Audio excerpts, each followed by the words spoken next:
Ba't kayo galit na galit pag nagpe-Facebook ako? Ang hilig nyo rin mag-Facebook. Ito lang ang tanong ko sa mga pamilya ko sa Facebook. Bakit si Senator Lacson at yung Senator Raffy Tulfo, Senator Erwin Tulfo, gumagamit din naman sila ng Facebook? Last year ba, mas maraming nanonood sa iyo, Raffy at Erwin Tulfo. Problema, nabuko kayo na may tinatago kayo. Di ba?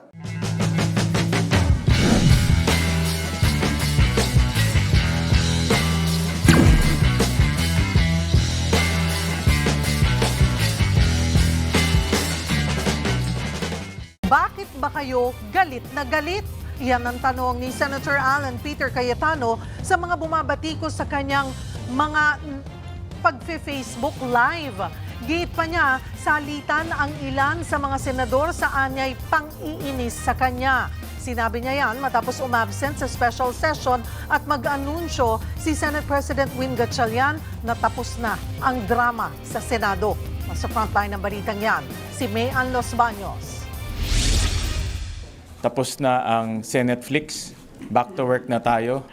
Galing na mismo kay Senate President Win Gatchalian. Tapos na ang drama at gulo. Back to work na ang Senado ngayong bago na ang liderato. Stressful din nangyari sa lahat eh. Hindi lang naman sa akin or sa ilan na senator. Lahat na stress eh. No? So hindi kami magkaka-agree on many things. Hindi rin kami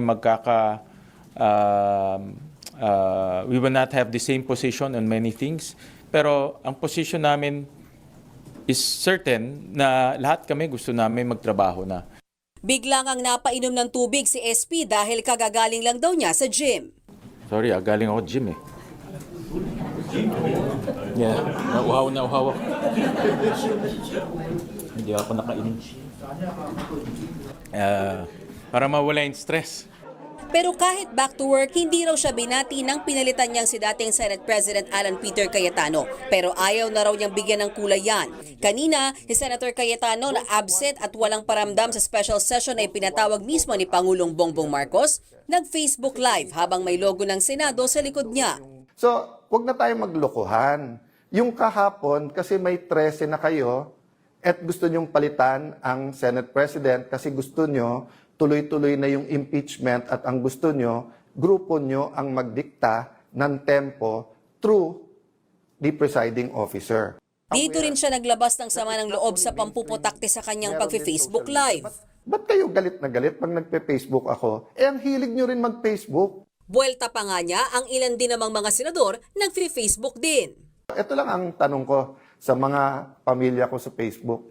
Bakit si Senator Lacson at yung Senator Raffy Tulfo, Senator Erwin Tulfo, gumagamit din naman sila ng Facebook? Last year ba, mas maraming nanonood sa iyo, Raffy at Erwin Tulfo. Problema, nabuko kayo na may tinatago kayo. Di ba?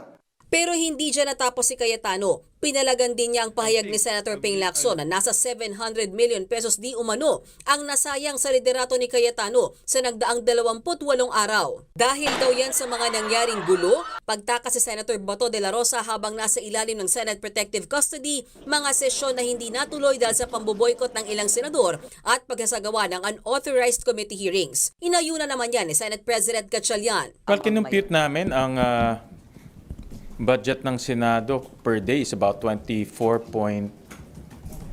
million, no? Almost 25 million, no? Just to operate the Senate. The Senate is a big institution. We have 2,000 people, may isang building tayo. So if you count those days, those are the days na naging unproductive, no? Kaya nasabi ko nga in one of our press cons na sayang yung pera na ibinibayad ng tao. Pero ang tanong ngayon ni Cayetano, saan galing yan? Tinignan niya lang yung budget ng Senado, tapos dinivide niya, nakuha yung 25 million a day. So nasaan yung intellectual dishonesty? Nasaan ang pagtatago ng katotohanan? Simple lang po. Kahit sino po ang Senate President, 25 million a day ang gastos ng Senado, kung ganun kasimple ang computation mo. Giit pa ni Cayetano, nag-iikutan lang naman daw ang ilang mga taga-mayorya para inisin siya. Nagte-take turns lang naman po si Raffy Tulfo, si Erwin Tulfo, si Senator Ping Lacson, tapos yung iba sa grupo nila, yung tag team lang yon para, kayo naman mang-inis kay Alan, kayo naman magkalat ng hindi totoo, kayo naman magkalat ng ganito. Palabasin natin ang gulo-gulo, di ba? Again, ano yung intent?